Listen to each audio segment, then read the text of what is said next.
Second film I went to see last night, and it would be this. Yeah, Predators. I'm going to start off saying I had high hopes for it.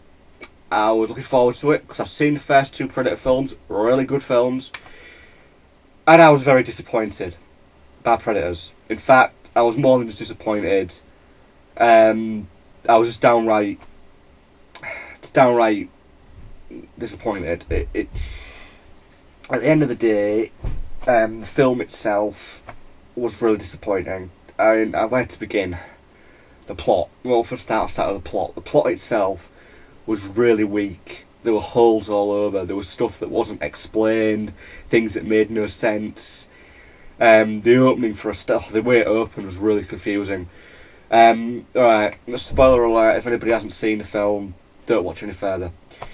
Right, it opens up with the main character, who is, I cannot remember his name, but it turns out he's a mercenary. He's an ex-soldier turned mercenary.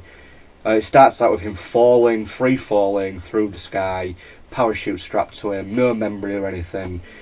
Parachute pulls, lands in this jungle, then they end up meeting the other people, and altogether you've got him, ex-soldier turned mercenary, you've got a special forces sniper, a Russian soldier, a Colombian drug lord, a Solaria Leone Death Squad member, like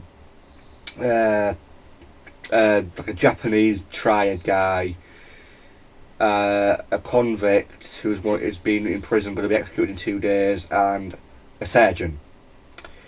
That I'll explain later. So they all land on this planet and they start walking about, and after a while some guys are not on Earth, because when they get a good view of the sky they notice that they can see loads of different planets, and obviously they are not on Earth anymore. I will say that 90% of the film is just these guys walking through this jungle. That's pretty much it. The Predators are in it obviously, but it's 3 or 4 sequences where the Predators are actually in it, and in pretty short sequences. You don't see much of the Predators. So one thing I will, so after a while, walking on the forest, he gets to this Predator camp and they find this Predator tied up to this tree for some reason. Then they get attacked by these 3 Predators, and after that I think one of them's killed. Yeah, and then so he dies, and then it turns out that the sniper lass actually knows about Predators because she's part of some kind of squad that knows about them, because apparently she's somehow linked to Predator 1, which is never properly explained, so there's one weird plot hole.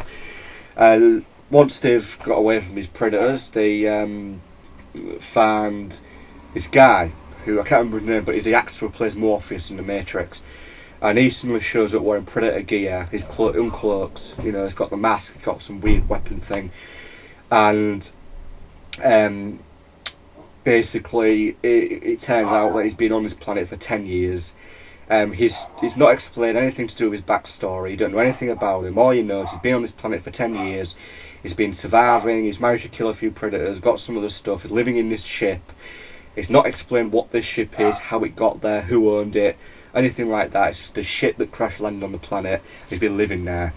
Later on, he tries to kill all his characters, tries to salvage the weapons. Turns out that's what he's been doing for the last 10 years. That's how he's survived, by killing people and salvaging the weapons and hiding on this ship, which isn't just there, isn't explained. He later gets killed by a predator. Before, however, he reveals, and this is one of the bits I did think was very clever. It's revealed there's 2 predator clans. And that the predators that have come to our planet in 1 and 2, in Predator 1 and 2, are actually the lower clan. There's a higher clan, and these guys are like the big boys. The technology's more advanced, the more developed, the more scary, really.